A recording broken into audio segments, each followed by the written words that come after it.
দমে অভিনয় করে কি দম এখনো আছে না দম ফুরিয়ে গিয়েছে? দম আছে। অন্যান্য সিনেমা থেকে দম ব্যতিক্রম কেন? বা কেন আপনি এটাকে এগিয়ে রাখবেন? দর্শক, আমরা দমের প্রোগ্রামে এসে দমের একজন অভিনেত্রী পেয়ে গিয়েছি। যিনি আমি যতটুকু জানি যে আফরান নিশোর ভাবির চরিত্রে অভিনয় করেছেন। আমরা কথা বলবো তার সাথে। আপু কেমন আছেন? আলহামদুলিল্লাহ অনেক ভালো আছি। আপনি তো হচ্ছে আফরান নিশোর ভাবির চরিত্রে অভিনয় করেছেন। ভাবির চরিত্রে অভিনয় করে কেমন লেগেছে? ভালো লেগেছে। উনি চমৎকার একজন সুইট একজন দেবর। তো ভালো লেগেছে। দেবরের সাথে খুনসুটি ছিল টুকটাক। আমি ছোট্ট একটি চরিত্রে অভিনয় করেছি। আমার স্ক্রিন প্রেজেন্স খুব বেশিক্ষণ না। কিন্তু আমার খুব ভালো লেগেছে যে এত চমৎকার একটা টিমের সাথে, এত বড় একটা টিমের সাথে কাজ করার সুযোগ হয়েছে। অ্যান্ড অবশ্যই প্রত্যাশা তো সবারই থাকে যে আস্তে, আস্তে আরো অনেক এগিয়ে যেতে পারবো আপনাদের দোয়া থাকলে। দমে অভিনয় করে কি দম এখনো আছে না দম ফুরিয়ে গিয়েছে? দম আছে। এখনো তো সিনেমাটা দেখা হয় নাই। ঈদের দিন পর্যন্ত দম রাখতে হবে। একটু যদি সিনেমা নিয়ে বলি যে অন্যান্য সিনেমা থেকে দম ব্যতিক্রম কেন? বা কেন আপনি এটাকে এগিয়ে রাখবেন? প্রথমত এটা আপনারা সবাই জানেন কিনা জানি না। এটা একটা সত্য গল্পের উপরে নির্মিত হচ্ছে। সত্য গল্প অবলম্বনে এবং এটার কাজাকিস্তানে শুট হয়েছে।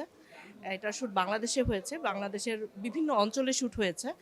এটার গল্প, এটার এই সিনেমার লোকেশন, মেকিং, চমৎকার একটা টিম।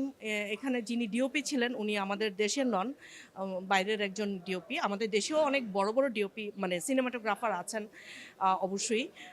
তো অসাধারণ একটা টিম। আমি বলবো দর্শক দেখে খুব এনজয় করবে।